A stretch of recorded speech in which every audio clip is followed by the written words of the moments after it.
2004 থেকেই ওনার নিজেরই শ্যালিকার সঙ্গে ওনার একটা অ্যাফেয়ার্স ছিল। এই পরকীয়া সম্পর্কটা সামনে এলো এবং এই রিলেশনটা যখন শুরু হলো, যেরকমভাবে ওনার স্ত্রী ওনাকে সন্দেহ করছিলেন, ঠিক সেইভাবে ওনার শালী ওনাকে ব্ল্যাকমেল করছিলেন, আমার সাথে যদি তুমি সংসার না করো তাহলে কিন্তু আমি এই বিষয়টা প্রকাশ্যে নিয়ে আসবো। কেন আননন সোর্সের অনেক সাউন্ড শুনেছি। এমনও হয়েছে, ধরো কোনো একটা জায়গায় গেছি, আমি ভুল শুনছি, আমার সঙ্গে আমার ওয়াইফ রয়েছে, আমরা দুজনেই একই রকম কান্নার আওয়াজ শুনলাম। ওই আওয়াজটা না ন্যাচারাল কষ্ট পেয়ে কান্না না, ভয়ঙ্কর আওয়াজ, মানে এইটা যারা শুনেছে তারা বোঝে।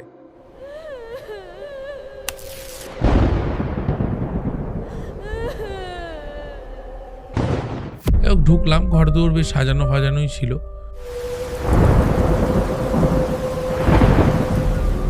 বাড়িটা বাইরে থেকে দেখতে খুব সুন্দর, ভেতরে ঘরগুলো সব ডার্ক ব্লু কালার করা।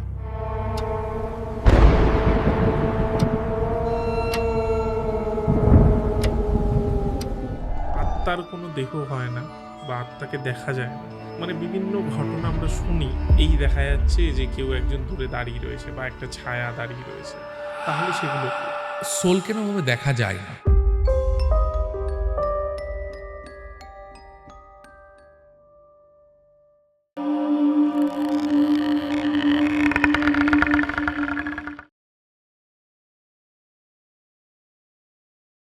শুক্রবারের রাত আর রাত 9টা মানে হরর মাইন্ডসে হরর পডকাস্ট। আজকের পডকাস্টে আমাদের হরর মাইন্ডসে প্রথমবার অভিমন্যুদা।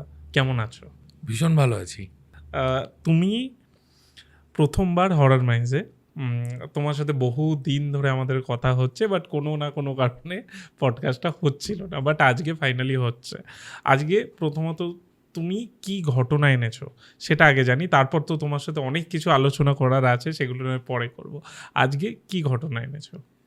দেখো, আমি তো বাস্তু কনসালটেন্ট, বাস্তু নিয়ে লং টাইম কাজ করছি, প্যারানর্মাল বিষয় নিয়েও রিসার্চ করি। তো আর 5টা প্যারানর্মাল রিসার্চ যারা করে, যারা প্যারানর্মাল রিসার্চার আছে, তাদের একটা উদ্দেশ্য থাকে ভূত দেখানোর। আমি তোমার দর্শকদেরকে মিথ্যা কথা বা মিথ্যে গল্প বলতে আসিনি। অ্যাকচুয়ালি সোলকে নাভাবে দেখা যায় না, আত্মাকে, ঠিক আছে? এটা আমি ক্লিয়ার করে দিই, ঠিক আছে? এনার্জিকে তুমি দেখবে কি করে? তার তো শরীর নেই, তাকে জন্যই তাকে আমরা অশরীরী কথাটা বলি। কিন্তু বহু আননন সোর্স আছে এবং বহু ঘটনা আছে। ধরো আমি এই যে তাকাচ্ছি, এখানে দেওয়ালটা শেষ, এই দেওয়ালের পিছনে কি আছে আমি কিন্তু দেখতে পাচ্ছি না। তার মানে কিন্তু এটা নয় যে তার পিছনে কিছু নেই, ডেফিনেটলি আছে। তাহলে আমার দেখার চোখ কেমন হবে, আমার নলেজের চোখ কেমন হবে, সেটার পিছনে আমি দেখতে পারবো, তাই না?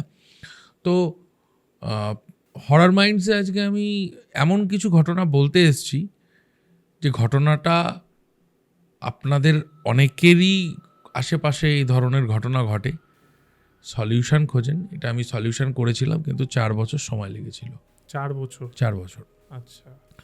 কোভিড পিরিয়ডের ঘটনা। কোভিডটা তখন ফার্স্ট স্টেজ বা সেকেন্ড স্টেজ। আমার এক ক্লায়েন্ট, এটা হচ্ছে কুদঘাটের আগে, ওই সোদপুর বলে একটা জায়গা রয়েছে, করুণাময়ী কালী মন্দিরের ওইখান থেকে যেতে হয়। তো ওখানে একটা বাড়িতে আমি ভিজিটে গেছিলাম। বাড়িটা বেশ পুরনো বাড়ি।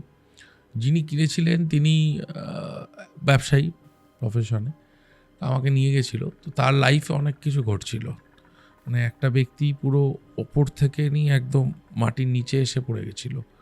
সেটাই আমি আজকে বলবো। তো ওনার বাড়িতে যখন আমি ঢুকি, তো বাস্তুর না 12টা নিয়ম আছে। বাস্তু ঢুকতে গেলে 12টা জিনিস আগে দেখতে হয়। যেরকম 32 ভাগ দ্বার প্রকরণ হয়, সেরকম ঢোকার সময়, দরজা দিয়ে ঢোকার সময় যখন একটা স্মেল আমরা পাই, ওই স্মেলটা আমাদের বুঝিয়ে দেয় যে বাড়িটা হন্টেড মানে, এবং এই বাড়িটাই কিছু করা যাবে না, স্মেলটাই বুঝিয়ে দিয়েছিল। এবং ঢুকলাম, ঘর দুয়ার বেশ সাজানো ফাজানোই ছিল। কালার কমিউনিকেশনটা দেখে আমি খুব অবাক হলাম। বাড়িটা বাইরে থেকে দেখতে খুব সুন্দর, ভেতরে ঘরগুলো সব ডার্ক ব্লু কালার করা। আমি জানি না, ওনার চয়েস উনি করেছিলেন। তো বাড়ির বাস্তু দেখতে দেখতে ওনাকে আমি একটা কথা বললাম যে আপনার এখানে কি কোনো আনন্যাচারাল ডেথ হয়েছে, আপনার কোনো ফ্যামিলি মেম্বার? উনি ওই টাইমে বলতে বলতে হালকা হালকা করে ওনার চোখ থেকে জল পড়ে গেল। বিষয়টা হচ্ছে, উনি বাড়িটা কিনেছিলেন 2002-03 সালে, যতদূর আমার মনে পড়ছে বলছিলেন। 2002-03 সালে কেনেন এবং ওই সময় উনি বিয়ে করে এসছিলেন ওই বাড়িতে। 2004 থেকেই ওনার নিজেরই শ্যালিকার সঙ্গে ওনার একটা অ্যাফেয়ার্স ছিল, ঠিক আছে। তো ব্যাপারটা 2005-06 অবধি নর্মাল চলে। 2006 সালে এই ঘটনাটা ওনার ওয়াইফ জানেন এবং ওনার শালি কী করতেন, ওনার বাড়িতে এসে থাকা শুরু করেছিলেন দিদি জায়াবুর সাথে। এবার ন্যাচারালি যেটা হয়, এই পরকীয়ার সম্পর্কটা সামনে এলো। আসার পরে 2006 সালে ওনার স্ত্রী কীটনাশক কিনলেন, খেয়ে সুইসাইডের চেষ্টা করলেন। সেবার কিন্তু উনি বেঁচে গেলেন 2006-এ।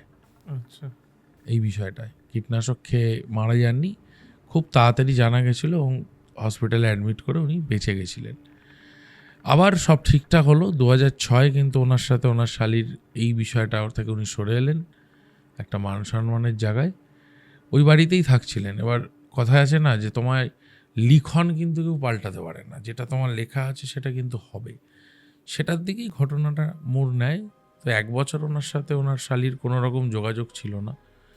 2007-এর পরে আবার ওনাদের কিন্তু একটা রিলেশন শুরু হলো এবং এই রিলেশনটা যখন শুরু হলো, এর মধ্যে যেরকমভাবে ওনার স্ত্রী পুরো ওনাকে সন্দেহ করছিলেন, একটা মেন্টালি জায়গা ডিসব্যালেন্স হচ্ছিল ওনার, ঠিক সেইভাবে ওনার শালি ওনাকে ব্ল্যাকমেল করছিলেন যে আমার সাথে যদি তুমি সংসার না করো তাহলে কিন্তু আমি এই বিষয়টা প্রকাশ্যে নিয়ে আসবো। ওনার শালিও সুইসাইড করার জন্য ওনাকে প্রেশার ক্রিয়েট করতে থাকে। ভদ্রলোক প্রতিষ্ঠিত ব্যবসায়ী, মান সম্মানেরও ভয় রয়েছে, সংসার বাঁচানোরও ভয় রয়েছে। এবং আমি বলছি, আমি আমার এই ছোটোবেলা থেকে ধরো আজকে বড় হওয়া অবধি এরকম বাবা মা দেখিনি যেই কেসটা আমি এখানে শুনি। আচ্ছা, মানে ওনার যে শ্বশুর মশাই বোসবাবুর, উনি তার বড় মেয়ের সঙ্গে ওনার এই যার কথা বলছি ইনি হচ্ছে বড় জামাই ওনার, মানে ভদ্রলোকের, ঠিক আছে। তো ওনার ছোটো মেয়ের সঙ্গে বড় মেয়ের সঙ্গে দুজনের সাথেই অ্যাফেয়ার, বড় মেয়েকে বিয়ে করেছে, ছোটো মেয়ের সঙ্গে অ্যাফেয়ার। বাবা বলছে যে আমার বড় মেয়েকে তুমি ছেড়ে দাও, দিয়ে আমার ছোটো মেয়ের সাথেই থাকো। মাও তাই বলছে। আচ্ছা, আমি এরম বাবা মা দেখিনি যে বড় মেয়ে সংসার ভেঙে ছোটো মেয়েকে বড় জামাইয়ের সাথে বিয়ে দেওয়ার জন্য রেগুলার চাপ তৈরি করছিল। এই বিষয়টাতে উনি খুব মেন্টালি ডিসব্যালেন্স হচ্ছিল এবং এটাতে উনি দেখছিল যে ওনার ওয়াইফ যতটা নর্মাল হয়ে গেল সময়ের সাথে সাথে 1-1.5 বছরে, ওনার শালি কিন্তু ততটা অ্যাবনর্মাল ভাব করছিল, তোমাকে বিয়ে করতেই হবে, এবং শ্বশুর শাশুড়িও রীতিমতো তাকে চাপ দিচ্ছিল।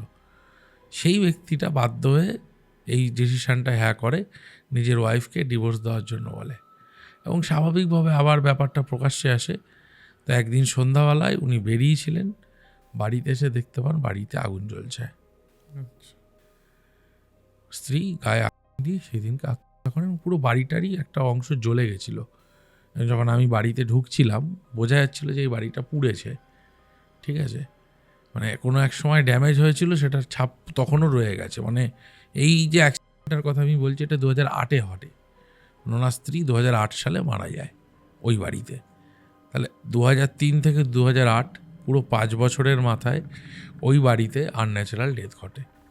এই কথাটা বলতে বলতে উনি কাঁদছিলেন এবং ওনার তো একটা ছেলেও ছিল, বাচ্চা, মানে যে স্ত্রী মারা গেছে তার ছেলেও ছিল। ছেলেকে নিয়ে আর কি বাজারে গেছিল, সেই সময় ফেরার সময় ঘটনাটি দেখতে পায়।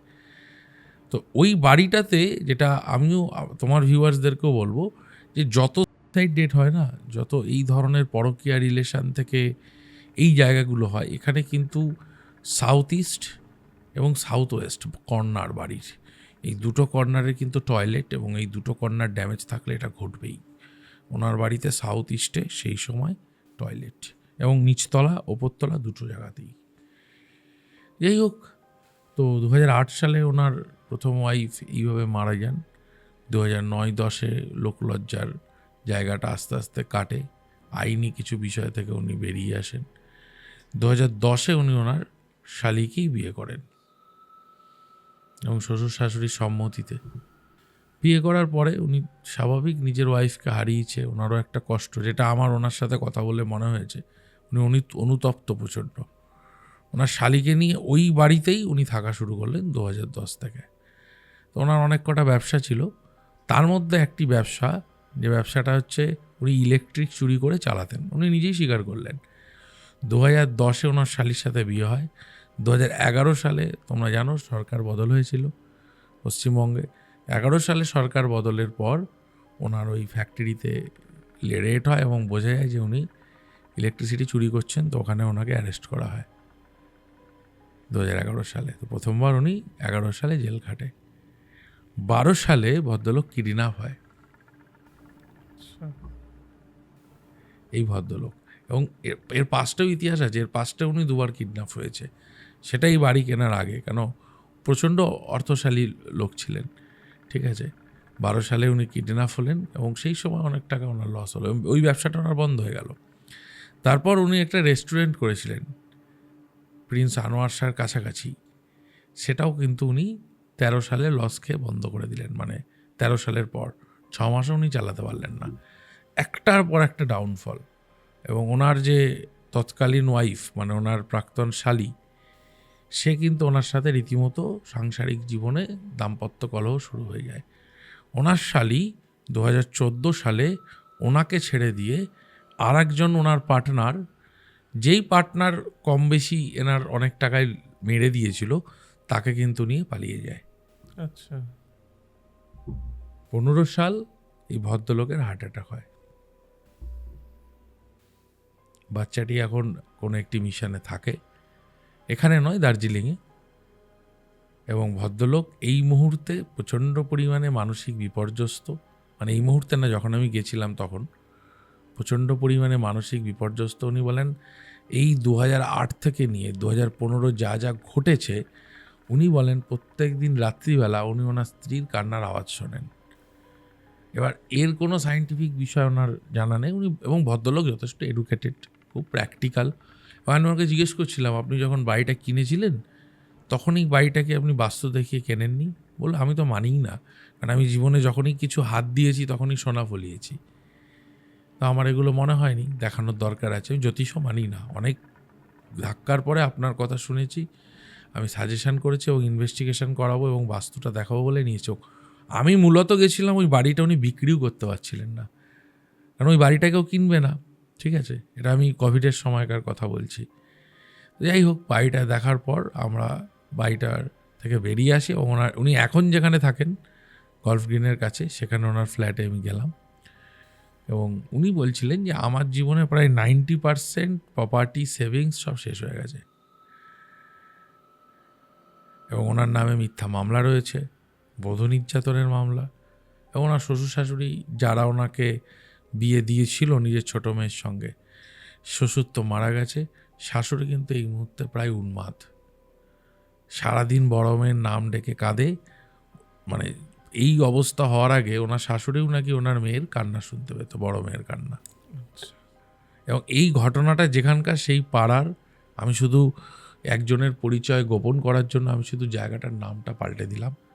এই ঘটনাটা খুব পরিচিত ঘটনা একটি অঞ্চলের, আমি শুধু জায়গাটার নামটা পাল্টালাম একটাই কারণে, ব্যক্তিটার পরিচয় যাতে গোপন থাকে, আর কিছু কারণে না। ইনাকে তো আমি খুব পার্সোনালি চিনি, তো উনি স্পিরিচুয়ালি কানেকশানের কথাও ভাবছিলেন যে আমি এগুলো করব আস্তে আস্তে। তা আমি ওনাকে সাজেশনও করেছিলাম যে আপনার আস্তে আস্তে আধ্যাত্মিক দিকে আসা উচিত। যাই হোক, এই ঘটনাটা আমার শুধু মানে রিসার্চের জন্য না, এই ঘটনাটা আমি মানে আমার যখন বাস্তু কেস হয়, আনন্যাচারাল যে ডেথগুলো হয়, এবং প্রত্যেকটা আনন্যাচারাল ডেথের জায়গাতে কোনো না কোনো প্যারানর্মাল অ্যাক্টিভিটি হয়। তা আমি ওনাকে বলেছিলাম আমার একদিনের জন্য লাগবে আপনার এই বাড়িটা, আপনি যদি মনে করেন তাহলে আমি এখানে সারাদিন থাকবো, মানে সারা রাত থেকে আমি দেখবো আমার কোনো অ্যাক্টিভিটি আমি কিছু ফিল করেছি কি না। তো ভদ্রলোক রাজিও ছিলেন, বললো আপনি একা থাকুন, কোনো ব্যাপার না। তো আমি এবং শুভজিৎ ঘোষ বলে আমরা দুজন, উনিও আমার সঙ্গে দীর্ঘদিন রয়েছেন, উনি প্যারানর্মাল এক্সপার্ট এবং উনি ওটাই স্পেশালি করেন। আমার তো বাস্তু প্রফেশন রয়েছে। তো আমরা ওনার বাড়িতে যেদিনকে ছিলাম সন্ধ্যাবেলা, আমরা ওখানে 8টা-9টা অবধি তো নর্মালি ছিলাম। তো 10টার সময় কি হলো, ফাট করে পাওয়ার কাট হয়ে গেল। মানে লাইন, ইলেকট্রিক লাইন, বিল সব কিছুই রানিং বাড়ির, উনি থাকে না বলে যে কিছু এলোমেলো পড়ে আছে না, মেনটেনেন্স হয় বাড়ি। 10টার সময় পাওয়ার কাট হলো। পাওয়ার কাট হওয়ার পর কী কারণ, আমি বললাম নর্মাল হয়তো কোনো কারণে জ্বলছে না, তো কোনোভাবেই আর বাড়ির না ইনভার্টার কাজ করে না কিছু কাজ করে।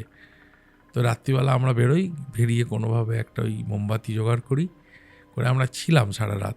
বেশ কয়েকটা জিনিস আমারও এখনও অবাক লাগে। আমার মনে হয়েছে হাঁটার আওয়াজ পেয়েছি, আমার মনে হয়েছে কান্নার আওয়াজ পেয়েছি, এটা আমি ওই একদিনেই পেয়েছিলাম। কিন্তু যেই মুহূর্তে আমি দেখার চেষ্টা করেছি যেটা কে করছে, কোথা থেকে করছে, আদেও কিছু আছে কি না, আমাদের ফোনের টর্চ ফ্ল্যাশ দিয়ে টর্চ দিয়ে কিন্তু কিছু পাইনি। তো আমাদের প্যারানর্মাল রিসার্চে গিয়ে যে জায়গাটায় আমরা আটকে যাই সেটা হচ্ছে আননন সোর্স থেকে আসা এই ধরুন অশরীরীর যে হাতছানি, তোমার সাথে সে টাচ করতে চাইছে, সে হয়তো তোমার সাথে কথা বলতে চাইছে, যেটা আমরা ভাবি আদৌ কি সেটা হয় কি না, এই প্রশ্নের উত্তরের সামনে আমি একটা জিজ্ঞাসার চিহ্ন দাঁড় করিয়ে রেখেছি। না এর উত্তর আমার কাছে আছে, না আমি দীর্ঘদিন এই বাস্তুর কাজগুলো করতে গিয়ে কখনো কোনো আত্মাকে সশরীরে দেখেছি, কিন্তু আননন সোর্সের আওয়াজ, স্পেশালি কান্নার আওয়াজ, এগুলো আমি পেয়েছি। অনেকেই বলে যে খুব লো ফ্রিকোয়েন্সির সাউন্ড যেগুলো, সেগুলো অনেক সময় আমাদের কানে আসে। আমার এখানেও একটা প্রশ্ন, যদি সেটাই হবে তাহলে সেই জায়গাগুলোতেই আসে কেন যে জায়গাগুলোতে আনন্যাচারাল ডেথ হয়েছে? তো ওখানে আমরা করি, এবং করার পরে আমি কিছু বিধি ওনাকে বলেছিলাম, উনি সেগুলো করেও ছিলেন ওই বাড়িটায়। পরবর্তীকালে বাড়িটা বিক্রি সম্ভব হয়েছে, এখন বাড়িটা ভেঙে ফেলা হয়েছে, বাড়িটাতে ফ্ল্যাটও হয়েছে। আচ্ছা, সেখানে অনেক ফ্যামিলি থাকে, তারা কেমন আছে আমি জানি না। কিন্তু একটা আজকের ডেটে যারা এই ধরনের পরকীয়ায় জড়িত হয়েছেন বা আছেন, আমি প্রত্যেককে দেখেছি যদি এই পরকীয়ার কারণে কেউ সুইসাইড করে থাকে, তারা কিন্তু ওই সম্পর্কে গিয়ে কেউ সুখে নেই, সুখে থাকতে পারে না। এবার অনেকেই বলতে পারে আত্মার তো প্রতিশোধ নেওয়ার ক্ষমতা নেই, কারণ আত্মার তো শরীরই নেই এবং আত্মার ব্রেনও নেই, নিশ্চয়ই আত্মার কোনো চাহিদাও নেই। যে আত্মা প্রতিশোধ নিতে পারছে না, সেই আত্মা কি করে আরেক জনের জীবন খারাপ করে দিচ্ছে? খারাপটা আত্মা করে না, খারাপটা যে করে তা সে হচ্ছে কাল। কালের থেকে কিন্তু কারো ছাড় নেই। আর এই সব কেসে, এই প্রত্যেকটা ঘটনাতে আমি দেখেছি, এবং একাধিক এরকম ঘটনা আছে যেখানে আমি দেখেছি কিন্তু যে কেউ পাগল হয়ে গেছে, কেউ সারা জীবন আগুনে জ্বলার মতো যন্ত্রণা নিয়ে বেঁচে আছে। আচ্ছা, এটা আমার খুব মনে হয়েছিল এই ঘটনাটা। আর আজকের যুগে যেহেতু প্রচণ্ড পরিমাণে এক্সট্রা ম্যারিটাল অ্যাফেয়ার বেড়ে গেছে, এবং এই এক্সট্রা ম্যারিটাল অ্যাফেয়ার আমি আজ যে সময়কার কথা বলছি সে সময় ফেসবুক ছিল না, হোয়াটসঅ্যাপ ছিল না, সোশ্যাল মিডিয়া ছিল না, তারপরেও এরকম একটা ঘটনা ছিল, এবং এই ঘটনাটা ওনার গোটা পরিবারকে শেষ করে দিয়েছে। এই যে জাস্ট জিজ্ঞেস করছি আমি, র্যান্ডাম কোয়েশ্চেন, এই যে এক্সট্রা ম্যারিটাল অ্যাফেয়ার যেগুলো হয়, যেহেতু আপনি অ্যাস্ট্রোলজার তাই কিন্তু জিজ্ঞেস করছি যে এগুলো কি কোনো গ্রহ বা এরকম কোনো ট্রানজিশনের ব্যাপার আছে যার জন্য হয়, না মানুষের এটা স্বভাব হয়ে গেছে এখনকার দিনে?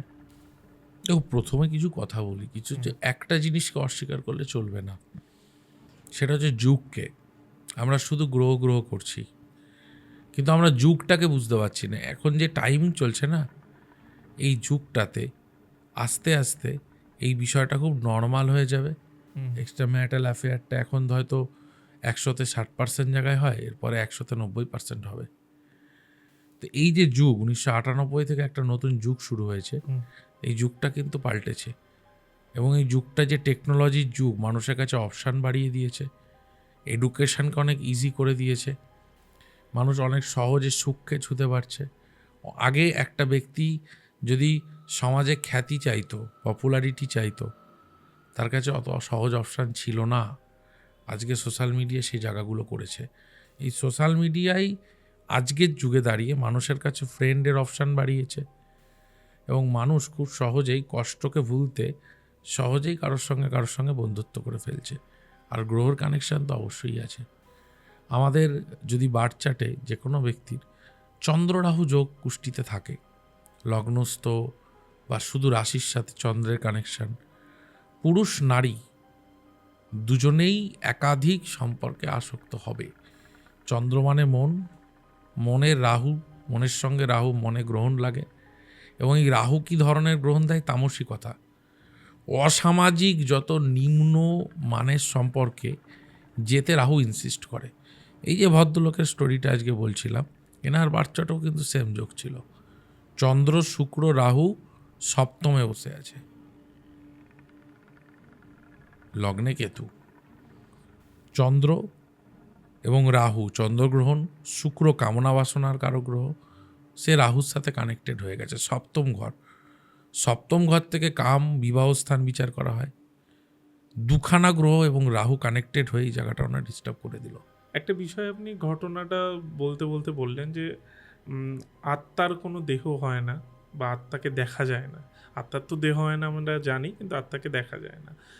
কিন্তু মানে বিভিন্ন ঘটনা আমরা শুনি বা বিভিন্ন পডকাস্টেও আমরা শুনি যে এই দেখা যাচ্ছে যে কেউ একজন দূরে দাঁড়িয়ে রয়েছে বা একটা ছায়া দাঁড়িয়ে রয়েছে। তাহলে সেগুলো কি? তো আমার প্যারানর্মাল রিসার্চ শুরু হয়েছিল মোটামুটি 2013 থেকে। আমি ফার্স্ট যেটা করেছিলাম মান্ডিতে, সেখান থেকে নিয়ে আজকে খুব বেশি করা হয় না। আমার যে এক্সপিরিয়েন্স আমি বলি সেটা দেখো, এটাকে আমি এক কথায় ভ্রম বলবো। আচ্ছা, কেন আননন সোর্সের অনেক সাউন্ড শুনেছি এবং এমনও হয়েছে, ধরো কোনো একটা জায়গায় গেছি, ঘুমাচ্ছি, ধরো আমি ভুল শুনছি, আমার সঙ্গে আমার ওয়াইফ রয়েছে একটা জায়গাতে, ঘুরতে গেছি, ঠিক আছে, একটি হোটেলে, দুজনেই ঘুমোবো, মানে জাস্ট শুয়েছি, লাইট অফ করেছি, আমরা দুজনেই একই রকম কান্নার আওয়াজ শুনলাম, একই রকম। আমরা হোটেলের দরজাটা খুলে বেরোলাম, বাইরে বেরিয়ে দেখলাম একটা ওই টেডিটা, ওটাকে কি বলবো, ডল, একটা ডল, একটা আর কি মেয়ে আর কি, ডলটা সে বসে রয়েছে। এবং আমি বলেছিলাম এই ডলটায় কোনো মনে হচ্ছে ডলটারই আওয়াজ বা ওকে আর কি মেরে, ঠিক আছে, কিন্তু দুটো লোক একই রকমের কান্নার আওয়াজ একই সময় কী করে শুনলাম, দুজনে প্রচণ্ড ভয় পেয়েছিলাম সেদিনকে। ওই আওয়াজটা না ন্যাচারাল কষ্ট পেয়ে কান্না না, ভয়ঙ্কর আওয়াজ, মানে এইটা যারা শুনেছে তারা বোঝে। কিন্তু না, দেখেছি। এবং ওই যে অনেকে বলে না কোনো হররভাবে ঘটনাতেই আমরা বহু পডকাস্টে শুনেছি যে অনেকে হয়তো ফিজিক্যালি কেউ আত্মার জন্য কিছু হয়েছে, তার ক্ষতি, কাউ হয়তো আঁচড় লেগেছে। হ্যাঁ, এই ঘটনা আঁচড়টা লাগার পিছনে অনেক কারণ আছে, অনেকে হয়তো ভুলবশত আঁচড় লাগে, কিন্তু কোনো দিনই আমার মনে হয়নি, আমি এত জায়গায় থেকেছি, যে আত্মা বা এই ধরনের কোনো এনার্জি কাউকে অ্যাটাক করতে পারে, কাউকে এই ধরনের ক্ষতি করতে পারে। আমার যেটা মনে হয়েছে কেস স্টাডি করতে গিয়ে, যে যারা যারা এফেক্টেড হয়েছে, হয়তো অনেকে মনে করে যে তাকে ভূতে ভর করেছে, এবং যারা প্যারানর্মাল রিসার্চ করে তারা একটা খুব প্রচলিত কথা বলে, দেখবে যারা নার্ভের রোগী হয় না, তাদের চোখের ব্লাড চলে আসে, ঠিক আছে। তো প্যারানর্মাল রিসার্চ যারা করে তারা বলে যে যদি কোনো নার্ভের পেশেন্ট হয়, যে একই টাইপের আচরণ, অস্বাভাবিক শক্তি এবং অস্বাভাবিক আচরণ করছে, চিৎকার চেঁচামেচি করছে, দেখবে তার চোখ দুটো লাল টকটকে হয়ে যায় যদি কেউ স্নায়ুরোগী হয়। আর বলছে যদি কেউ তাকে বডিতে আর কি আত্মা ভর করে, যদিও এটাকে আমি ব্যক্তিগতভাবে মানি না, ওরা বলছে যে চোখের এই কোনাটাই ব্লাড জমে যায়, এটা এই ঘটনাটা। তো আমি এখনো অবধি যেই কেস মনে হয়েছে যে এদের ভর করেছে, প্রত্যেকটা কেসেই দেখেছি যে চোখটা লাল হয়েছে টকটকে, এবং যখনই কেউ মনে করছে যে না এই আত্মার সাথে কারোর কানেক্ট হয়েছে বডির, সেই ব্যক্তিটা পাগল হয়ে গেছে। এবং আমি যে এখানে বসে বলছি তা না, ক্যামেরার ওপারে যারা দর্শকরা শুনছে তাদের আশেপাশে অনেকেই হয়তো এই ঘটনায় আজকে মানসিক বিকারগ্রস্ত। এর রিজন কি প্রপার জানা যায় না, এমনকি আত্মা ভর করতে পারে কি না এটা নিয়েও আমার কাছে এখনও প্রশ্নচিহ্ন আছে। আর আত্মার যে দেহর কথা তুমি বলছো, আমি তোমাকে একটা কথা বলি, আমার নিজের সাথেই ঘটা, একটা নৈহাটিতে ঘটেছিল। নৈহাটিতে তুমি জানো রাজেন্দ্রপুরের দিকটা প্রচুর মাছের ব্যবসার ওখানে বিষয় আছে। তো আমি একটা সময়, বেশ কিছু বছর আগে, ওখানে আমি দেখেছিলাম, মানে ভোরবেলা, তখন ভোর বলতে তাও সে ভোর বলবো না, ওখানকার ভোর, যেহেতু যারা মাছের ব্যবসায়ী তাদের জন্য ওই 2:30-3টা অনেকটাই ভোর। তো আমি ফিরছিলাম একজনের বাড়ি থেকে, আমার মনে হলো কি একটা কেউ সাদা শাড়ি পরে গাছ থেকে নেমে আসছে। আমিও দেখে ভয় লেগেছিল, এবং আমার এতটা ভয় লেগেছিল তখন আমার মানে নিজেকে ধরে রাখবো কি, দাঁতে দাঁত লেগে যাচ্ছে ভয়। আমি ব্যাক করলাম, আমার বন্ধুটিকে যার বাড়িতে ছিলাম তাকে নিয়ে আবার ওখানে এসেছি, ঠিক একই জিনিস 10 মিনিট বাদে। তো ও কী করলো, তখন স্মোক করতে করতে একটু এগিয়ে গেল, যাওয়াটার পর ক্লিয়ার হয়ে গেল আমাদের সামনে যে কিছুই না। অ্যাকচুয়ালি ও বললো দেখ এটা একটা গ্যাস, যেখানে পচা পাতা পড়ে, মানে ওখানে বাঁশঝাড় ফাঁসঝাড় থাকবে, দেখবে যেখানে কবরস্থান মানে কাঁচা কবরস্থান আছে না, সেখানে এই জিনিসটা খুব বেশি দেখা যায়। বডিটা পড়ছে এবং এই গ্যাসটা নির্গত হচ্ছে, এটা মিথেন গ্যাস, এবং এটাকে দেখতে ধোঁয়ার মতো, এবং এটা যখন নির্গত হয় এটাকে অনেকটা ওই মানুষের শরীরের অবয়ব ধারণ করে।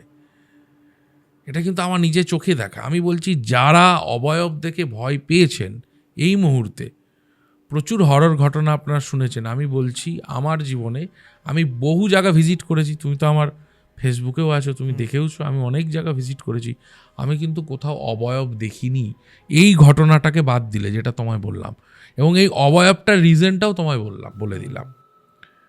আচ্ছা, ঠিক আছে, তো এটা কিন্তু আমার কাছে এখনও মনে হয় ভ্রম। কেন? দেখো, আমাদের শাস্ত্রও বলছে আত্মাকে পোড়ানো যায় না, আত্মাকে ধরে রাখা যায় না, আত্মাকে সৃষ্টি করা যায় না, আত্মাকে ধ্বংস করা যায় না। তা সেটা কি? সেটা একটা এনার্জি। এবং আত্মা কি? আত্মা পরমাত্মার ক্ষুদ্র অংশ। তাহলে সেই এনার্জি, যা পরমাত্মার ক্ষুদ্র অংশ, সে যখন শরীর থেকে বেরিয়ে যাচ্ছে, তাকে আমরা অশরীরী বলছি, অর্থাৎ অশরীরী মানে যার শরীর নেই সেই অশরীরী। তাহলে সেই অশরীরী কি করে শরীর পেতে পারে? এবং যদি সে শরীরই পেয়ে যায়, তাহলে দেখো আজকে নির্ভয়া হলো, শরীরই যদি আত্মা পেয়ে যেত, বা আত্মা যদি সত্যিই কাউকে ওইভাবে ভর করতে পারত, তাহলে আত্মা কিন্তু তার প্রতিশোধটাও নিয়ে নিত। এই উত্তরগুলো আমি পাইনি, চেষ্টা করছি জানার, যদি জানতে পারি নিশ্চয়ই পডকাস্টে এসে বলবো, কিন্তু আমার মনে হয় এই বিষয়টা ভ্রম। আর যেটা একটু আগেই কথা হলো আঁচড়ের ব্যাপারটা, ওটাও কি ভ্রম? আঁচড়টা নিয়েও অনেক প্রশ্ন আছে। আঁচড় কিন্তু বহু মানুষের সাথে ঘটেছে, আমার নিজের সাথেও ঘটেছে। এটার রিজন হয়তো আমরা অনেকেই বলতে পারি, হয়তো বহু জায়গাতে অন্যমনস্ক জায়গায় ভাবে আঁচড় লাগতে পারে, কিন্তু আঁচড়টিকে আমি ভ্রম বলে এড়িয়ে দিতে পারি না। এটিকে ভ্রম বলা যেতে পারে না, এর পিছনে নিশ্চয়ই কোনো কারণ আছে, এটা খোঁজার চেষ্টা করছি। আচ্ছা, এবং এই কারণে আমি কিছুদিন আগেও, আমি তোমাকে বলি, একটি ফার্ম আছে আমাদের ওখানে, হরিণঘাটা ফার্ম, ঠিক আছে? তো দিনের বেলা ওখানে লোকজন যায়, ওর ভিতরে আমি একটা জায়গায় গেছিলাম, আমি নাইট স্টেও করেছি সেখানে, রাত্রিবেলা ছিলাম সেখানে। ধরো মোটামুটি 20-30 বছর কেউ যায় না, থাকে না। এবং ফার্মের ভিতরে যখন তুমি ঢুকে যাবে, ওই পার্টটাতে মোটামুটি তুমি চিৎকার করে ডাকলেও কেউ সাড়া পাবে না, মানে যারা গেছে জানে। ঠিক আছে, আমি ফেসবুকে ফটোও দিয়েছিলাম। তো ওখানে একটা মেয়েকে হত্যা করা হয়েছিল, মানে ধর্ষণ করে। ওখানে ওই জায়গাটাকে নিয়ে অনেক মিথ প্রচলিত আছে। গ্রামের ছেলেমেয়েরা ওখানে প্রেমের জন্য গেছে, গিয়ে একটি মেয়েকে ভর করেছে এবং সেই মেয়েটি পাগল হয়ে গেছে। এটা ওখানকার ঘটনা, এটা মোহনপুর বলে অঞ্চলটার নাম। তো এটা অনেকেই জানে। ওই জায়গাটাকে কেন্দ্র করে অনেকেই বলছে যে মোহনপুর যে ফার্ম, মানে হরিণঘাটা ফার্ম, ওই ফার্মের ভিতরে অনেক প্যারানর্মাল অ্যাক্টিভিটি হয়। দিনের বেলা কিছু হয় না, কিন্তু রাত্রিবেলা অনেকেই কিন্তু ওখানে নানা কিছু শিকার হয়েছে। তা আমি সারা রাত থেকেছি ওখানে, সারা রাত থেকেও কিন্তু ওখানে আমার আঁচল লাগেনি। আচ্ছা, কিন্তু ওখানে একটা ইনসিডেন্ট হয়েছিল, এবার এটা তোমাকে বলি। দেখো, ফোন ক্যামেরা আমরা অনেক বছর ধরে ইউজ করি, অ্যান্ড্রয়েড আসার আগে থেকেও ইউজ করি। তো ওখানে আমার সাথে শান্তনু বলে একটি ছেলে গেছিলো। তো ওর ফোন ক্যামেরাতে আমরা ভিডিও করছিলাম, আমি তোমাকে ভিডিওটা চাইলে আমি তোমায় দিয়ে দেবো। মানে ওই যে জায়গাটার কথা তোমায় বললাম, যেখানে মেয়েটিকে পার্টিকুলারলি ওর বয়ফ্রেন্ড নিয়ে গিয়ে ধর্ষণ করে হত্যা করেছিল, ওই ছাদটাতে আমরা যখন উঠেছি, আমাদের ক্যামেরাটা না ঠিক এরকম জার্কিং করে গেল অটোমেটিক ওই জায়গাটা। মানে এটা কোনো দিন আমি দেখিনি হয়েছে, এটা কোনো টেকনিক্যাল কারণে হয়েছে কিনা জানি না। পুরো নতুন কোয়ালিটির ফোন, এবং কেন হলো এর কোনো ওই ভিডিওটা রেকর্ডের পরে প্রচুর ভিডিও রেকর্ড করা হয়েছে, ওই একটা জায়গায় জার্কিং করে গেল। এবং আমাদের মধ্যে একজন বলছিল, সে প্রফেশনালি ডিরেকশন লাইনে রয়েছে, সে আর কি ওখানে লোকেশন হান্টিংও গেছিলো আমাদের সাথে, ওটারও একটা রিজন ছিল। সে বলছিল যে আমার কিন্তু শরীরটা ভার লাগছে। তো এরকম কিছু আননোন সোর্স থেকে ঘটনা, বা এরকম কিছু এমন ঘটনা আছে যে ঘটনাগুলো আজকেও ভাবায় যে হ্যাঁ, ভূত নেই এই কথাটিকে পুরোপুরি উড়িয়ে দেওয়া যায় না, পুরোপুরি উড়িয়ে দেওয়া যায় না। নিশ্চয়ই কোনো আননোন সোর্সের কিছু বিষয় আছে, কিন্তু আমরা যে বিষয়টাকে ভূত ভাবি বা ভূত ভাবছি, ব্যাপারটা আদতেও তা নয়। এটা আমার ব্যক্তিগত মনে হয়েছে। আচ্ছা, এবার একটু অন্য একটা বিষয়ে আসি। যেহেতু আপনি বাস্তু নিয়েও কাজ করেন, সেহেতু আমি জিজ্ঞেস করব, কারণ অনেকেই দুটো পার্সপেক্টিভ আমি জানতে চাইছি। অনেকেই ধরুন এখন নতুন ফ্ল্যাট কিনছে, এবার অনেকে কি হয় যে এমন একটা জায়গায় ফ্ল্যাট কিনলো, তারপর দেখলো বাড়িতে ভূতের উৎপাত, হতেই পারে। ওকে, হয়ও, ইনফ্যাক্ট অনেকে এরকম ঘটনা আমাদের এখানে এসে বলে যে নতুন ফ্ল্যাটে জাস্ট কিনে উঠেছে, সেখানে আর থাকতে পারছে না। তো ভালো ফ্ল্যাট, মানে ভালো ফ্ল্যাট বলতে ভালো মানে বাস্তু, ভালো ফ্ল্যাটের বাস্তু সেটা মানুষ বুঝবে কী করে? মানে কি কি দেখে কেনা উচিত যেখানে বাস্তু ভালো প্লাস এরকম কোনো বিষয় নেই? একটাই কথা বলবো, যখনই কোনো ফ্ল্যাট কিনতে যাবেন, আপনি আপনার প্রমোটারকে বা যে কোম্পানির থেকে নিচ্ছেন তাকে জিজ্ঞেস করুন বাস্তু ফ্ল্যাট কিনা, এবং এটা কে সার্টিফাইড করলো, কোন বাস্তু এক্সপার্ট সার্টিফাইড করলো, এটা খুব জিজ্ঞেস করা জরুরি। যদিও অনেক বড় বড় কোম্পানি আছে, কারোর নাম আমি বলবো না, তারা কিন্তু বাস্তু মেনেই ফ্ল্যাট বানায়, যারা বড় বড় কোম্পানি, যারা বড় বড় প্রজেক্ট করছে সব বাস্তু ফ্ল্যাট, এবং আমিও কাজ করি দু একটা কোম্পানির সাথে, ঠিক আছে। কিন্তু বাস্তুটাকেও অ্যাকুরেট বিচার করা জানতে হবে। আজকে এখানে বসে আমি বলছি, এবং আমি সোশ্যাল মিডিয়ায় বহুত দিন ধরে বলে আসছি, ঈশান কোণ পরিবর্তন হয়ে গেছে। উত্তর পূর্ব কোণ আর ঈশান কোণ নয়, ওটা 5000 বছর আগে ছিল। আজকে যে বাস্তু আমরা দেখছি, আমরা ভাবি ইউনিভার্সাল সব কিছু ঠিক। মানে আমি একটা বাড়ি কিনবো, আমার উত্তর পূর্বে ঠাকুরঘর হবে, বেডরুম হবে আমার পশ্চিমে, টয়লেট হবে আমার উত্তর পশ্চিমে, সম্পূর্ণ ভুল। এবং জেনে নিন, উত্তর পশ্চিমে টয়লেট করলে কি খারাপ পরিণতি হতে পারে সেই বাড়ির ধারণার বাইরে। এখন ঈশান কোণ, দক্ষিণ পূর্ব কোণ, এবং বাস্তু এক্সপার্টদের এই জায়গাটা আপডেট হওয়া উচিত যে ঈশান কোণ পরিবর্তন হচ্ছে। ঈশান কোণ তো পূর্ব পশ্চিম উত্তর দক্ষিণের মতো 4টি কোণ নয় যেটা ফিক্স থাকবে। ঈশান কোণ মানে কি? ঈশান কোণ নির্ধারণ করার একটি নির্দিষ্ট গাণিতিক জ্যোতির্বিজ্ঞানের ফর্মুলা আছে, যার জন্য জ্যোতিষের অয়নচলন তত্ত্বকে জানতে হবে। অয়নচলন তত্ত্ব না জানলে ঈশান কোণ নির্ণয় করতে পারবে না। তা আপনার যে বাস্তু এক্সপার্ট, সে তো ফার্স্টেই আপনাকে ভুল রং ইনফরমেশন দিচ্ছে যে উত্তর পূর্ব কোণ ঈশান কোণ। বহু বাস্তু এক্সপার্টকে আমি দেখছি যে তারা অনলাইনে বাস্তু কনসালটেশন দিচ্ছে। কি করে পসিবল অনলাইনে বাস্তু কনসালটেশন দেওয়া? না গিয়ে তো সম্ভব। আমি যতক্ষণ নিজে না গিয়ে নিজে কম্পাস ওপেন করছি, আমি কি করে বাই ফোন একজন ব্যক্তি আছে সে আদৌ বাস্তু কম্পাস ব্যবহার করতে পারে কিনা জানি না। একটা বাস্তু দেখতে গেলে তার ব্রহ্মস্থানটায় আগে দাঁড়ানো জরুরি। ওই ব্রহ্মস্থানটাকে দাঁড়িয়ে তাকে দেখতে হবে এবং ডিগ্রিগুলোকে বুঝতে হবে। এবং আরও কিছু কিছু বিষয় আছে যেগুলো আমাদের ত্রুটি আছে। দেখো, আমাদের দেশটাকে লাস্ট 1000 বছর, মানে আমি স্বাধীনতার আগের 1000 বছরের কথা বলছি, বৈদেশিক শক্তি শাসন করেছে, যার ফলে আমাদের যে বৈদিক জ্যোতিষ এবং বৈদিক বাস্তুশাস্ত্র, তার যে সঠিক নিয়ম কানুন, সেগুলো সবটাই নষ্ট হয়ে গেছে। বরাহমিহিরের নির্দেশিত যে বাস্তু, বরাহমিহিরের নির্দেশিত বাস্তু, বৃহৎ সংহিতা, মুহূর্তবল্লভ, এসব দুর্লভ বাস্তু গ্রন্থ থেকে যে নির্যাস পাওয়া যাচ্ছে, এবং পারিবারিক সূত্রে যারা জ্যোতিষী ছিলেন তারা যে বাস্তুটা জানে, সেটা কিন্তু আজকের ডেটে রেডিমেড বাস্তুর সাথে অনেক ফারাক।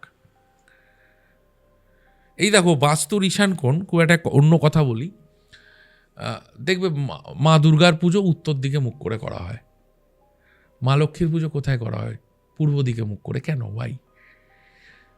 আবার মুসলিমরা যখন নামাজ পড়ে, ভারতবর্ষের মুসলিমদের কথা বলছি, দেখবে পশ্চিম দিকে মুখ করে নামাজ পড়ে, ভারতবর্ষের পশ্চিমে।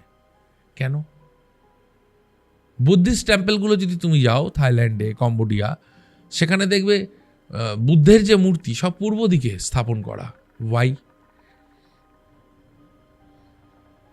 এর কারণ আছে, রিজন আছে।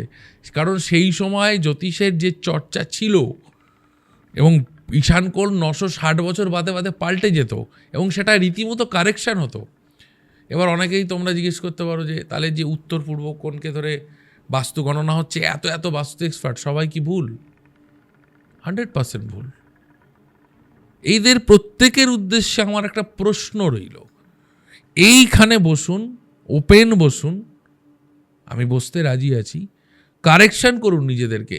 কি করে ঈশান কোণ গণনা করতে হয় বলুন, ওপেন সোশ্যাল মিডিয়ায় বলুন ঈশান কোণ গণনা কি করে করতে হবে। এবং আমি সোশ্যাল মিডিয়ায় ফার্স্ট ব্যক্তি এই বিষয়টা নিয়ে আমি কোনো পডকাস্টে বলেছি, কিন্তু এই তথ্যটি আমার নয়, এই তথ্যটি পণ্ডিত তপন আচার্যের তথ্য। তপন আচার্য সেই ব্যক্তি যিনি ভারতবর্ষের হয়ে প্রতিনিধিত্ব করেছিলেন বিশ্ব ধর্ম সম্মেলনে 2014 সালে। সেই ব্যক্তির এই ঈশান কোণ তত্ত্বের ফর্মুলা, এবং এটি কিন্তু এমন নয় যে নতুন এসছে, এটা প্রাচীন, বহু প্রাচীন ফর্মুলা। আজকে আমি তোমার এখানে এসে ইউটিউবের দর্শকদের বলছি একটাই কারণ, অ্যাকুরেট বাস্তু গণনাটাকে যারা জানে, যারা দাবি করে তাদের প্রশ্ন করুন ঈশান কোণ কীভাবে গণনা করে, অ্যান্সারটা দিতে হবে। মানে ঈশান কোণ যে র্যান্ডম একটা কোণ নয়, এটা গণনা করে বার করতে হয়। একদমই তাই, এবং এর ফর্মুলা আমি বলে দিচ্ছি, এর ফর্মুলা আমি ওপেন বলছি। যারা একটু পাণ্ডিত্য আছে জ্যোতিষে এবং যারা জ্যোতিষ চর্চা করেন তারা নিশ্চয়ই নরেন্দ্রনাথ বাগলের নাম শুনবেন। নরেন্দ্রনাথ বাগলের বইকে ফলো করুন, সূর্যের অয়নচলন তত্ত্বটাকে জানুন। কি সূর্যের যখন যেই নক্ষত্রে বিষুব মিলন চলে, ওই নক্ষত্রর নাম এবং অবস্থান অনুযায়ী ঈশান কোণ নির্ধারিত হয়। ঈশান কোণ কোন দিকে? আদ্রা নক্ষত্রের বিষুব মিলনকালীন আজ থেকে প্রায় 5,500 বছরের আগে ঈশ্বরের নাম হয়েছিল চণ্ডী। আদ্রা নক্ষত্রের অবস্থান কালপুরুষের উত্তর দিকে হয়, দেবী দুর্গার পুজো উত্তর দিকে মুখ করে করার নিয়ম হয়েছিল।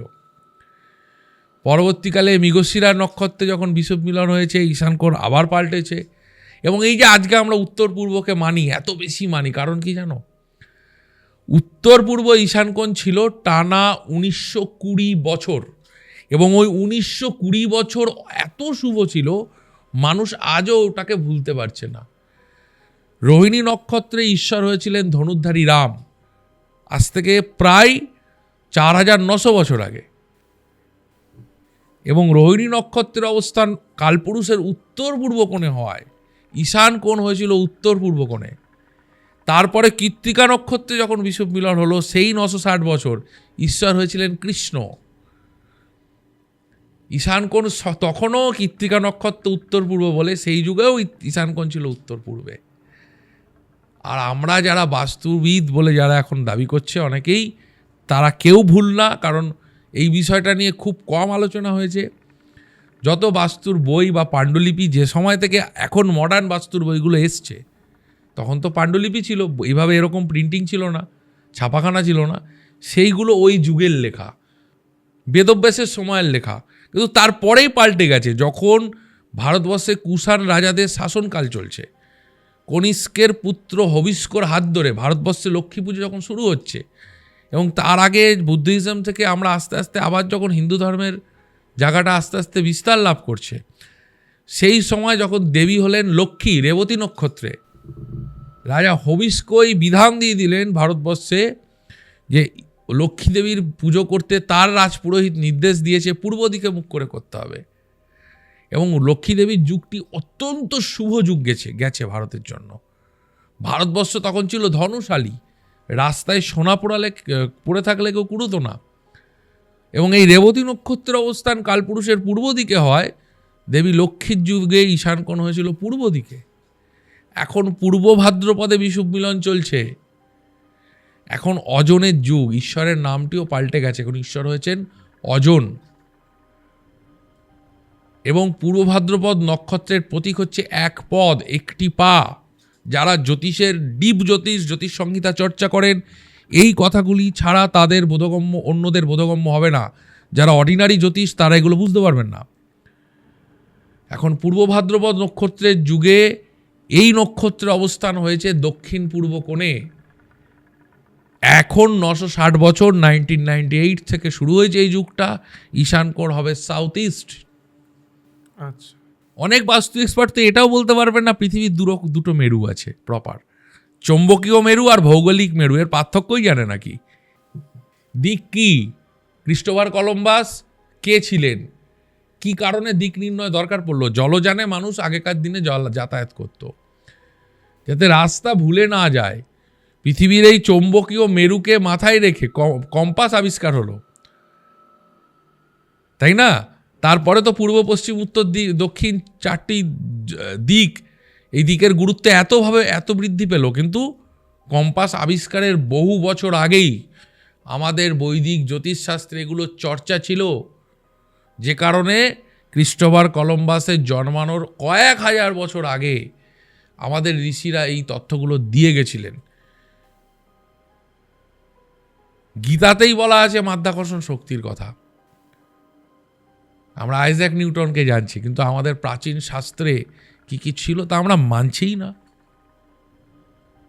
বাস্তু এত কঠিন একটা বিষয়, এ সহজলভ্য না। অনেক ক্লায়েন্ট আমাকে এখন ফোন করে অ্যাস্ট্রোলজির বিষয়ে বলে, দাদা আমার না, আমি একটু জ্যোতিষ চর্চা করি, অনেকেই বলে আমার মঙ্গল এখানে বসে আছে, আমার তো এটা হবে, আমাদের ফোন করেই বলে।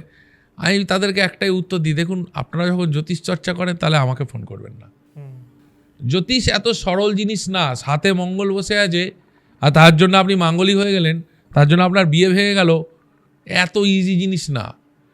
চোখ দিয়ে দেখে সাথে মনে হলো ওটা আদৌ সাথে বসে আছে কি না, সেটাকে বুঝতে গেলে অনেক ডিপ স্টাডি করতে হয়। সেরকম বাস্তু ইউনিভার্সালি কিছু ঠিক না।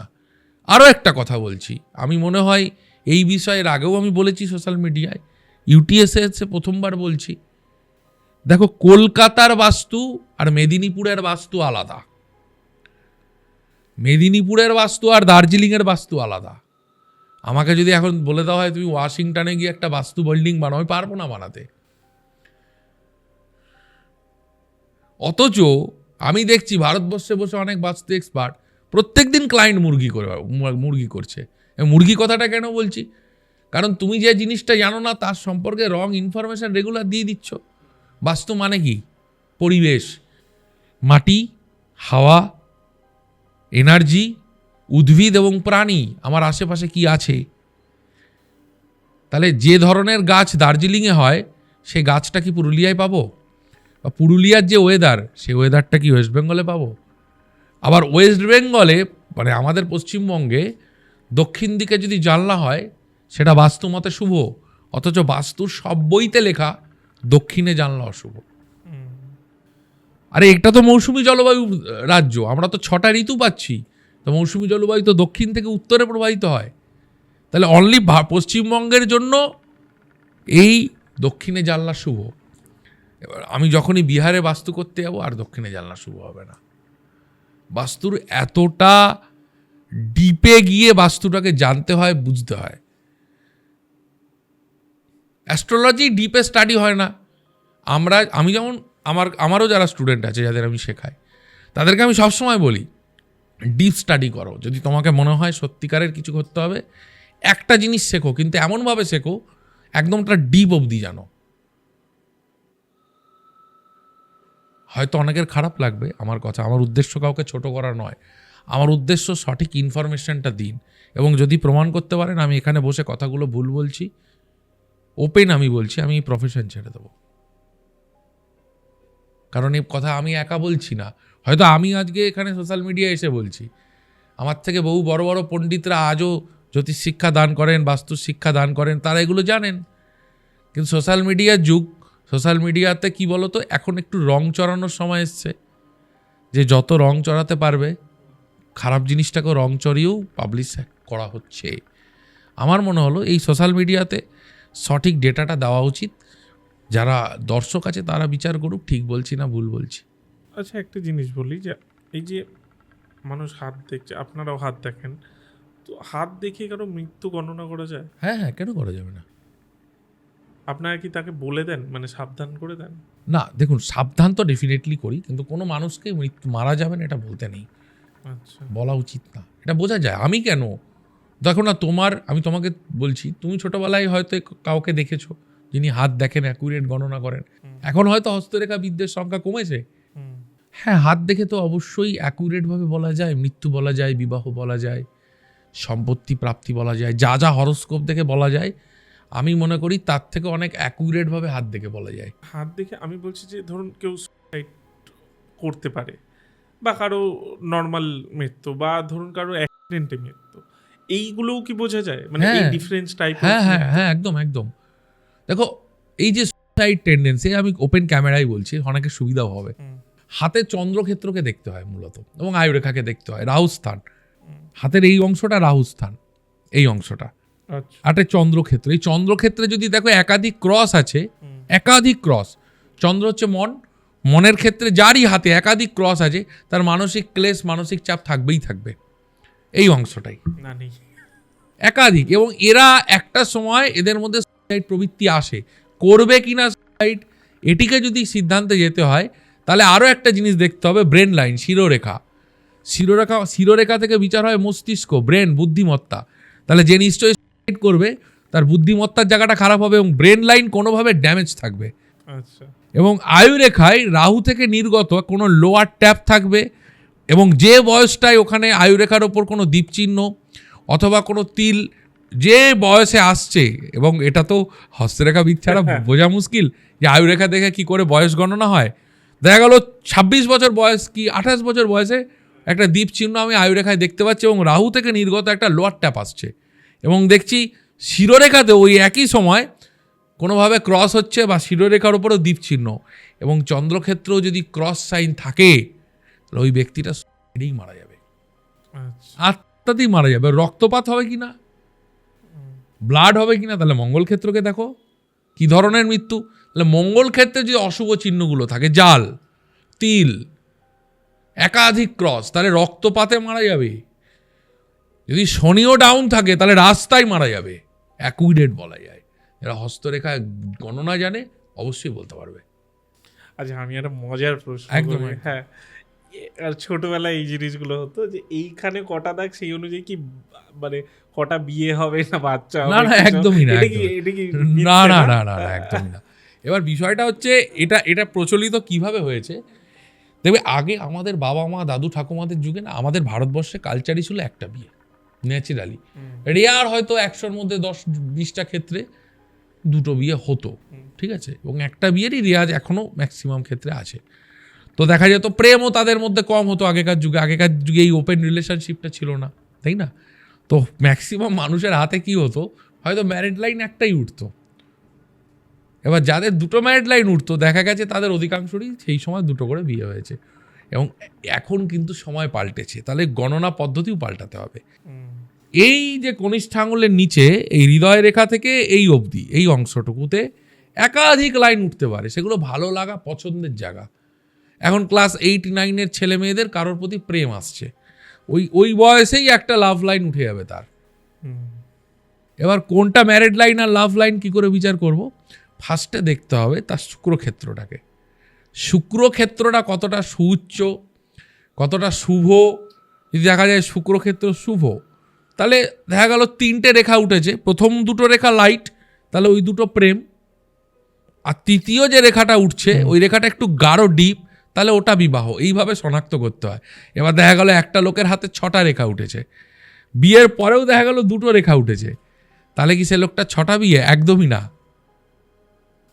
আচ্ছা। কিন্তু অনেক, এবং একটা ক্ষেত্রে বলি, যদি এখানে খুব ধরুন 5টা রেখা আছে, তার মধ্যে যে রেখাটা সব থেকে ডিপ, গভীর, সে রেখাটা উঠে যদি এরকমভাবে রেখাটা উঠে এরকম দুভাগে ভাগ হয়ে যায়, তাহলে এক্সট্রা ম্যারিটাল অ্যাফেয়ার তারা করবেই করবেই করবেই, এ নিয়ে সন্দেহ নেই।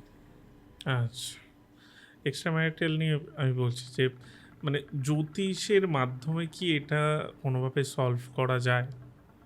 মানে এক্সট্রা ম্যারিটাল অ্যাফেয়ার কেউ মানে কাইন্ড অফ, আমি যদি বলি যে তন্ত্রে যেটা হয় যে অনেক সময়, মানে আমি পজিটিভ দিকটাই বলছি, যে ধরুন হাজবেন্ড এক্সট্রা ম্যারিটাল অ্যাফেয়ার করছে, ওয়াইফ কোনো তান্ত্রিকের কাছে গিয়ে একটা বশীকরণ কিছু করলো।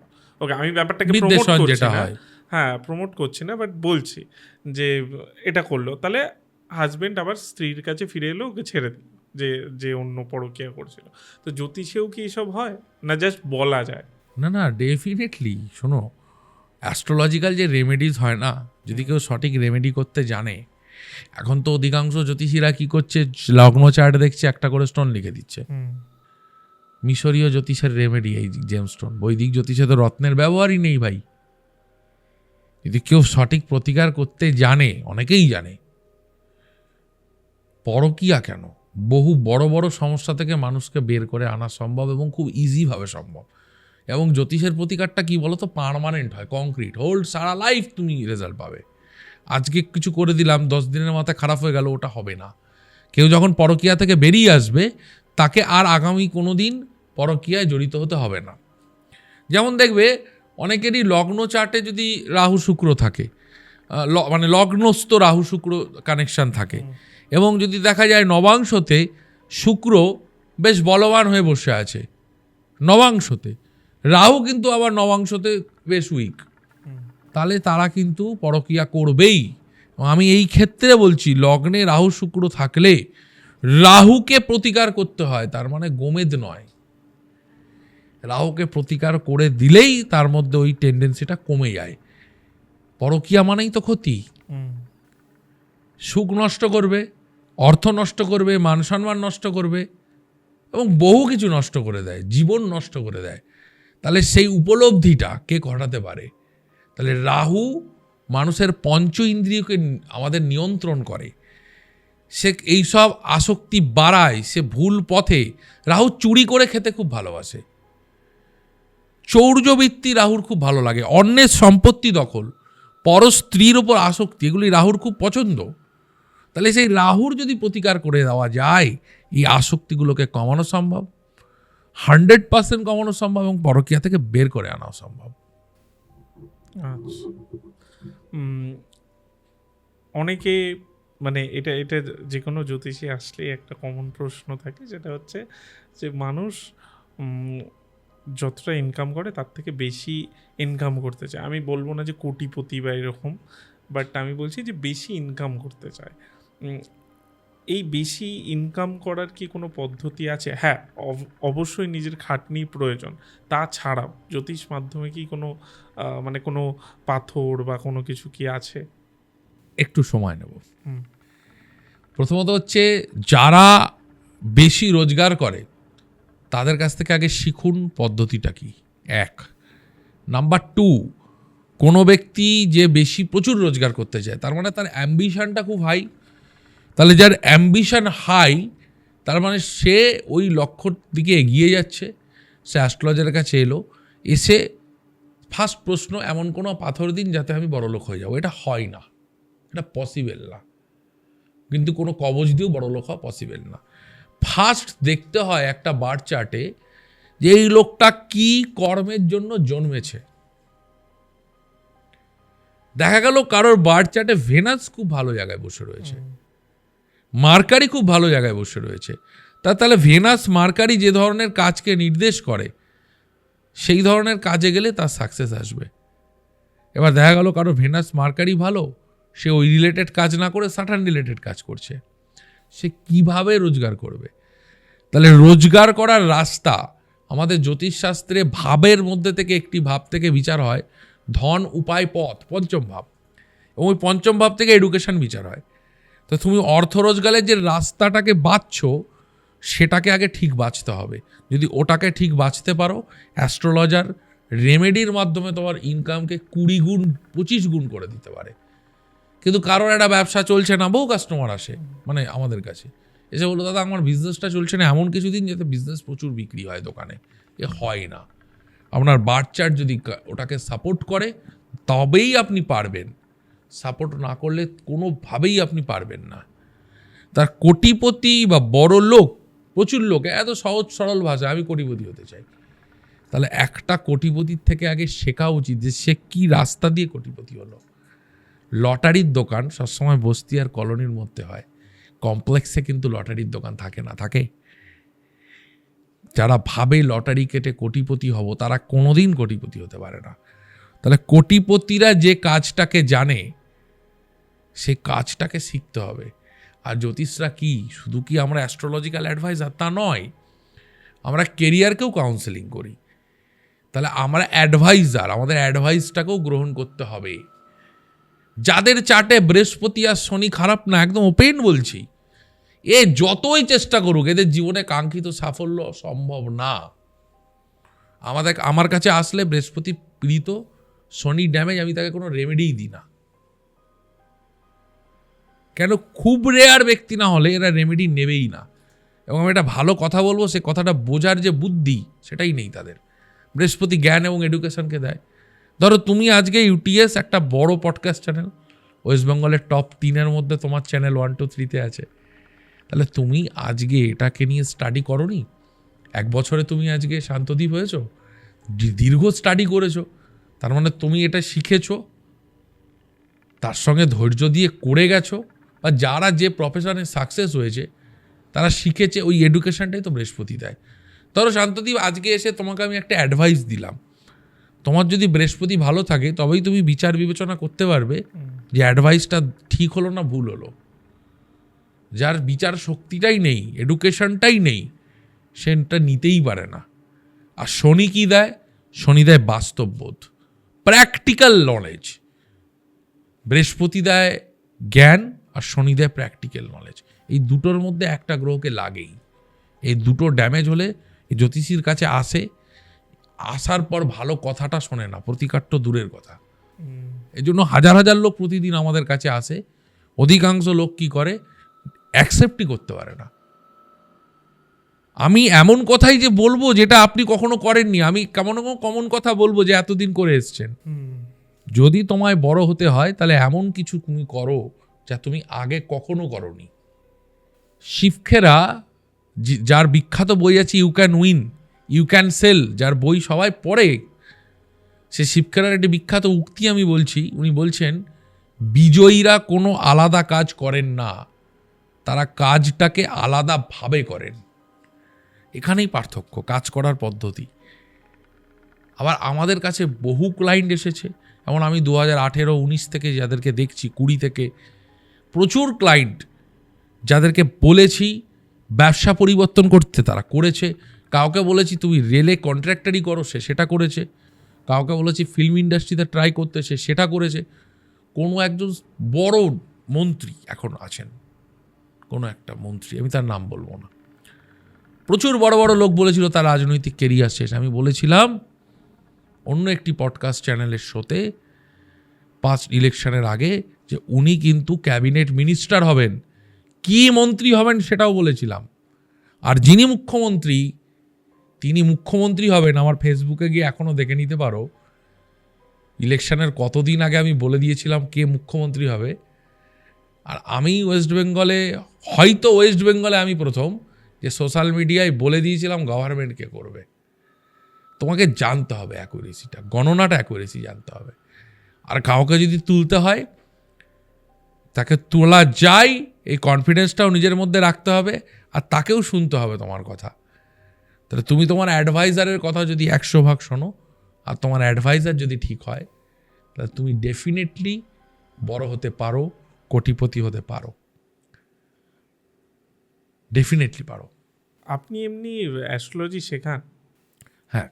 আচ্ছা, তোমার এই স্টুডিও খুব নিয়ারেস্টই আমার একটা ইনস্টিটিউট আছে, আচ্ছা, ডানলপে এবং কল্যাণীতে। ও দুটো জায়গা? হ্যাঁ, দুটো জায়গায়। অ্যাস্ট্রোলজি, বাস্তু, পালমিস্ট্রি সবটাই শেখাই। ঠিক আছে, যেটুকু শিখেছি সেটুকুই শেখাই। আমি আছি এবং আমার সাথে আরেকজন আছেন অ্যাস্ট্রোলজার জ্যোতি, আমরা দুজন টিচার এখন আমরা শেখাচ্ছি। আচ্ছা। এবং বাস্তু আমি বলতে পারি যে বাস্তুটা আমার এখানে শিখবেন হয়তো ওয়েস্ট বেঙ্গলে আর এই বাস্তুটাকেও শেখাবে না, এটুকু বলতে পারি। আচ্ছা আচ্ছা, খুবই ভালো লাগলো আজ কথা বলে।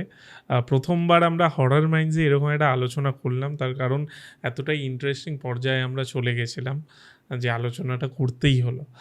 Thank you. আশা করছি আবার আমরা কোনো একদিন বসবো। আর আপনাদের কেমন লাগলো আজকের ঘটনা প্রথমত, আর দ্বিতীয়ত এই আলোচনাটা, কারণ এরকম আলোচনা হরর মাইন্ডসে সচরাচর হয় না।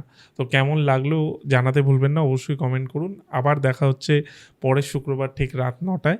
আপাতত আসছি। থ্যাংক ইউ অভিমন্যুদা, থ্যাংক ইউ।